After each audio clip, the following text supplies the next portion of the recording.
পরিশ্রম করুন, তা না হলে মৃত্যু অনিবার্য। এক ব্যক্তি বোঝা বহন করার জন্য দুটি ঘোড়া ক্রয় করেছিল। একদিন ঘোড়া দুটি বোঝা বইতেছিল।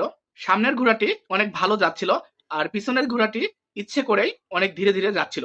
ঘোড়ার মালিক পিছনের ঘোড়াটির বোঝা সামনের ঘোড়ার উপর চাপিয়ে দিতে লাগলো, কারণ সামনের ঘোড়া ভালো যাচ্ছিল আর পিছনের ঘোড়া যেহেতু যেতে পারতেছিল না, এই জন্য পিছনের ঘোড়ার বোঝাগুলা সবগুলো নিয়ে সামনের ঘোড়ার উপর চাপিয়ে দেওয়া হলো। পিছনের ঘোড়া থেকে যখন সবগুলো বোঝা সামনের ঘোড়াকে দেওয়া হয়েছিল, তখন পিছনের ঘোড়া সামনের ঘোড়াকে উদ্দেশ্য করে বলছিল, পরিশ্রম করো এবং মরো, তুমি যত পরিশ্রম করবে ততই তোমার কষ্ট হবে, এটা বলছিল পিছনের ঘোড়া সামনের ঘোড়াকে।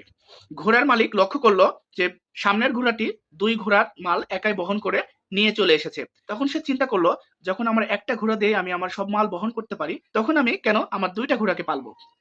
তাই সে সিদ্ধান্ত নিল যে অলস যে ঘোড়াটি ছিল তাকে জবাহ করার, এবং সে সিদ্ধান্ত অনুযায়ী কাজ তাই করলো